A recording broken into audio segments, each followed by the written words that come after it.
সুস্মিতা আপু, কি করেন? এত সাজগোজ কেন? নাগর আসবে নাকি? বোকা ছেলে, এই কথা আবার বলতে হয়? জানো না আমি আজকে তো ও আসবে? ও আমি তো জানি না, আমি তো দেখি না সাজতে। আমি নিজের চোখে আজকে দেখলাম। কেন সাজতেছেন আমি তো জানতে পারি নাই, আমার তো মাথা কুলাইতেছে না। তো সুন্দর করে সাজগোজ করতেছে না, আরে রূপ দিয়ে আজকে বাইয়া হরতেছে। জান, আমার ভালোবাসার মানুষ আসবে, বুঝছেন? ও আমাকে অনেক ভালোবাসে। আরে ভালো মানুষ আছে, আমি তো জানতাম না। কোনো সময় তো আমাকে বলেন নাই, আজকে শুনলাম মন থেকে। ও আমাকে অনেক ভালোবাসে, বলছে আজকে ঘুরতে নিয়ে যাবে। এই জন্য একটু সুন্দর করে সাজতেছি, কারণ সুন্দর করে না সাজলে পুরুষ মানুষের খুশি হয় কম। হুম,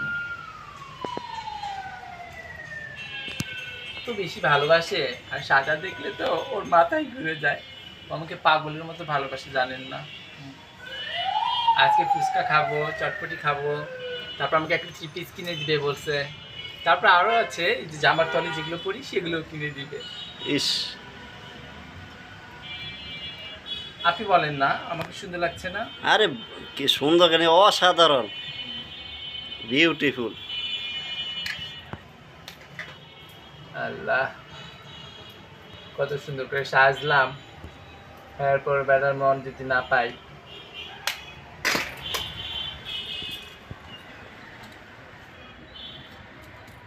একটু কাজল দিয়েছি, হ্যাঁ। ওকে। মাথার চুলটা কেমন যেন একটু আঁচড়ায় নেই, দেখতে সুন্দর লাগবে, যেহেতু সাজলাম, তাই না? ভালোবাসার মানুষ দেখবো। চিরুনি কই?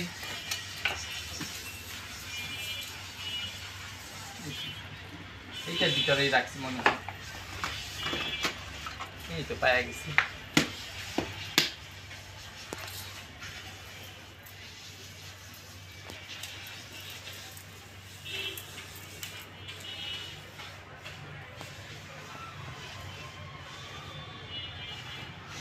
চুলে কি জ্বর করছে?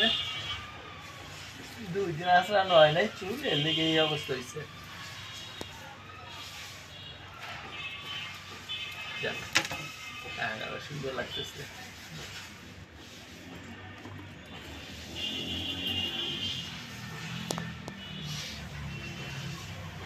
হয়ে গেছে গা আমার, আর আওয়ানোর টাইম হয়ে গেছে গা।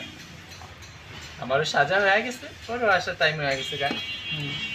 আসলেই একেবারে রূপের জালে ফাঁসিয়ে ফেলবো, আর এই মনের ভালোবাসা যা আছে সব ওকে উজাড় করে দেব।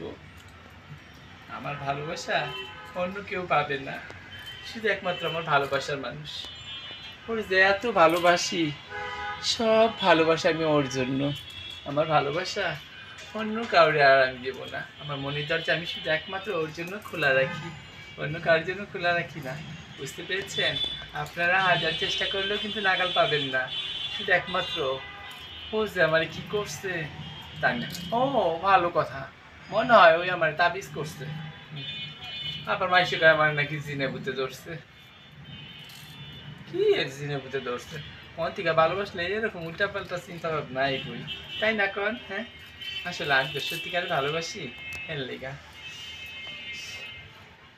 ওরে কি করবো, একটা চুমা দিমা গিয়ে কপালের উপরে, তারপরে তলায় দেবো, রান্না করা খাবার খাওয়াবো, আমার ভালোবাসা সব ওরে যায় দেবো রাতের আধারে, তাই না? হুম? রাতের অন্ধকারে হারিয়ে যাব দুজনে, কিন্তু সব কিছুর পরে একটাই কি জানেন? আমি কোনোদিন মা হইতে পারব না।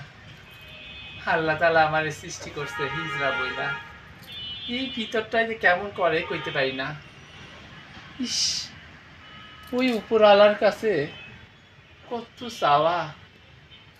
মহিলারা 10 মাস 10 দিন গর্ভে ধরে, আমি যদি একটা সন্তান এই গর্ভে এই পেটটার মধ্যে ধরতে পারতাম 10 মাস 10 দিন, কেমনি আরেকটা জন্ম এই পেটের ভিতরে জন্মগ্রহণ করে, আস্তে আস্তে বড় হয়ে যায়, বাইরা ওঠে, আল্লাহর লীলা খেলা বোঝা পড়ে যায়। দেখেন কত কষ্ট করে একটা মা সন্তানকে পৃথিবীতে আনে। তারপর আবার সেই সন্তানটা যদি হয় হিজড়া, আশা ভরসা শেষ হয়ে যায়। এই সমাজে আমাকে কোনো ঠাঁই হয় না। তাহলে 10 মাস 10 দিন কেন পেটে ধরা, কেন আপন করে নেওয়া, আর কেনই বা আরেকজন ভালোবাসার মানুষ মনের ভিতরে বসত করে? সবকিছুর শেষ পর্যন্ত একটাই কি জানেন? পরিসমাপ্তি ঘটে আমাদের মৃত্যুর মধ্য দিয়া। না পাওয়া, বেদনা, হতাশা, ডিপ্রেশন সবকিছু আমাদেরকে আঁকড়ে ধরে রাখে, যার ফলে বাঁচতে পাই না, সুস্থ সমাজ পাই না, সবার মাঝে বাঁচতেও ইচ্ছে করে না।